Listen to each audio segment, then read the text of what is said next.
Hello everyone. In today's video, I'll show you how to draft an Outlook email message with Copilot. Let's get right into it. Please be aware that Copilot is currently available only in the new Outlook for Windows.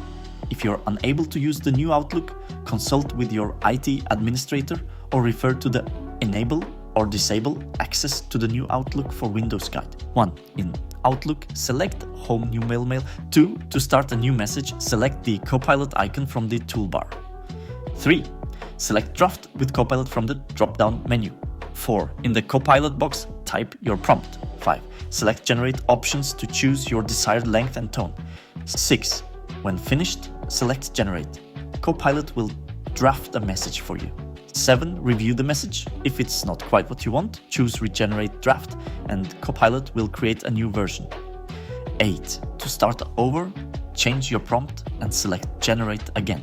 9. Once satisfied with the result, select Keep. 10.